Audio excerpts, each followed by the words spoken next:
And so what I want to talk about tonight is a specific image in the medieval world that is called the Last Judgment. It is one of the most complicated images in the canon of iconography. And I thought it would be interesting to look at that image, especially in the wake of the students having just read Dante's Commedia. And so, of course, Dante goes down into hell, ascends purgatory, ascends the heavens, all up into the prime mobile and into the presence of God. And, of course, Dante wasn't making up the things that he wrote. He was synthesizing, he was bringing together a cosmological vision that the ancients had, that the medievals had in common. That's why his poem was accepted so readily, because he was able to just pull these things in together so beautifully. And the icon of the Last Judgment does that also. That is, it is a kind of synthesis of Christian imagery, and it pulls everything together into one image. This particular version of the Last Judgment is in a church near Venice, on an island called Torcello. It is a 6th century church, but the mosaics were made in the 12th century, and so they have this kind of high medieval Byzantine Venice approach.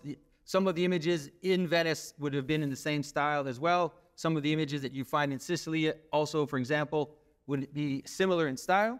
And the thing about this image that I like particularly, this one version of the Last Judgment, is that it contains 3 images, let's say, stuck together. So in the middle tier, you'll see it on the left, there is the image of the Last Judgment itself. You can see is the crucifixion. And then below the crucifixion is an image called the Anastasis, or the descent into Hades. And these 3 images are kind of stacked on top of each other. As we look at it, I think there's a very particular reason why this is the case.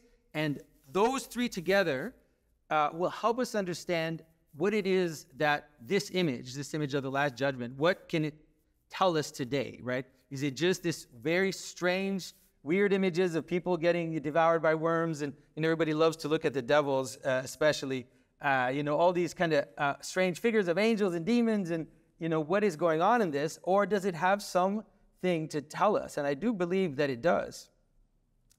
I believe that the image of the Last Judgment is actually a way to understand how identity formation functions. And I would even go a little further, but looking at this image and kind of understanding this image can help us understand how thought functions.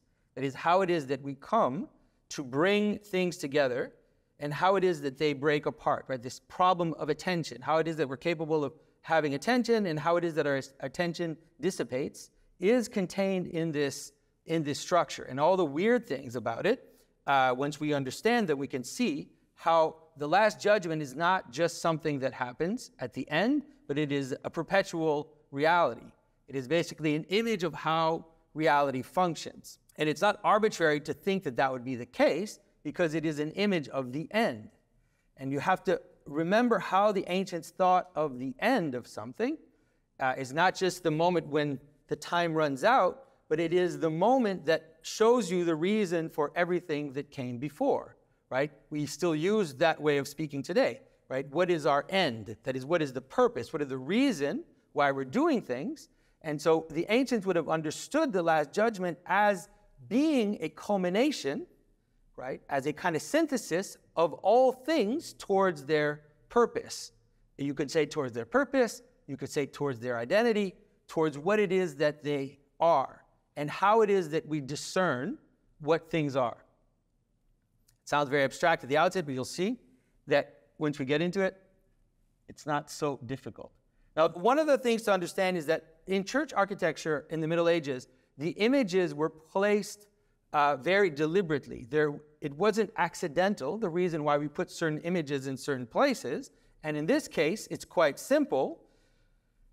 The church is a basilica. It's a long church. And in what we would call the east side of the church, that when you enter into a church, you look towards the end, you see what's called the apse, which is the place where the priest is, and it has a little half dome on top of it. And so in the apse is this image, which is an image of the Virgin with the child in her arms. And then on the western wall, which is the last part of the church, is the last judgment. So it's quite simple. There's nothing subtle about it. It's the beginning and the end. It's the child and the fulfillment. It's the rising and setting of the sun, right? There's this saying that the Son of Man will come like a lightning bolt from the east to the west. And that's why churches are directed eastwards, is that there is this movement. I mean, it's a cosmic movement. I mean, everything moves from east to west, the stars, the sun, the moon. There's this motion that the ancients understood as defining the beginning and the end. And so the way the church is structured is that you have this image of the beginning, and that's the image from which revelation comes, right? The priest is there, the Eucharist is being celebrated there. That's the source of identity. And especially in this particular church, which is a cathedral means that it's the seat of the bishop. It's the most important church in an area that is recognized as the cathedra, which is the throne of the bishop. The throne of the bishop is underneath, below here, and is down at the bottom there. And that is the source of authority, and it moves west towards the end. So the whole church is structured in that way, which brings you up and down the register. Now, what's interesting about this image is that now the end is represented in three ways.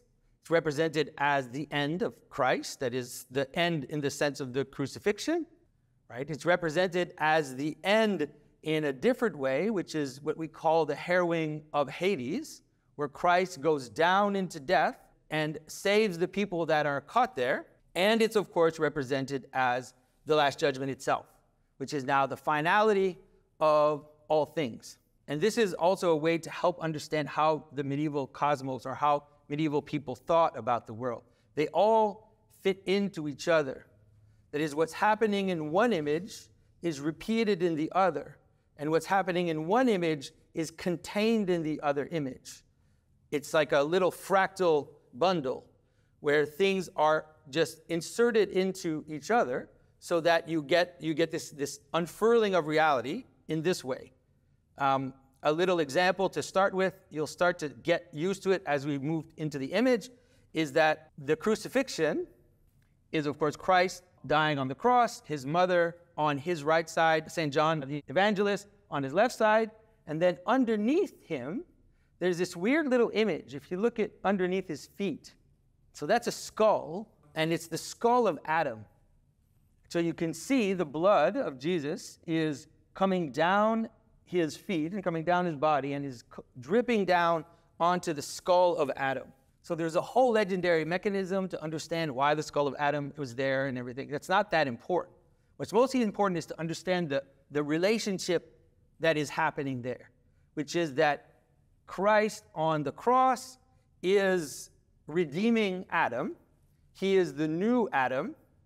When we see the blood and water coming from his side, it's often described as the new creation, as the birth of the church, as Eve taken from the side of Adam, all of these analogies which are found in the liturgical text. But what's going on down here, right, that is what this image is about. And so the descent into Hades is the secret of what's happening on the cross. That's the way to understand it. So you have the cross, you have the crucifixion, and then what's secretly happening on the cross is represented in this image, which is Christ coming down into death. And now the cross doesn't hold him.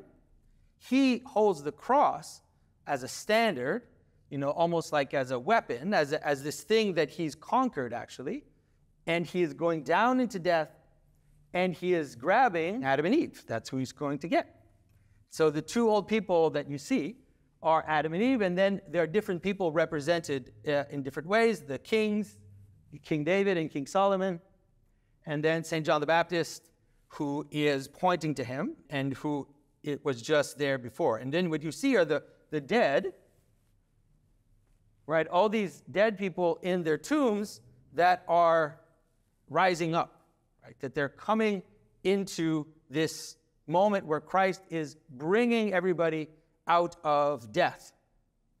But that, like I said, is basically contained in this little image. So the anastasis is contained in the crucifixion, okay? We'll get back to these images later, but I just want you to start to think the way that the medievals thought. And in a very similar manner, the whole Last Judgment is contained in the other images as well. The Last Judgment is a very complicated image. But let me point you to a few things right at the outset, just for you to understand how all of this comes together, is that right here, right, this is again Adam and Eve. So Adam and Eve are now in the Last Judgment. The skull of Adam is at the crucifixion. Adam and Eve are being taken out of death, and now they're being brought to the final end, the end of all things, where everything is being revealed and the judgment is happening. All through these images, you have this same pattern where things enter into each other, where things kind of fit into each other, and there's this reflection in different ways of the images above and below. And so as we move forward, I'm going to show you a few of these.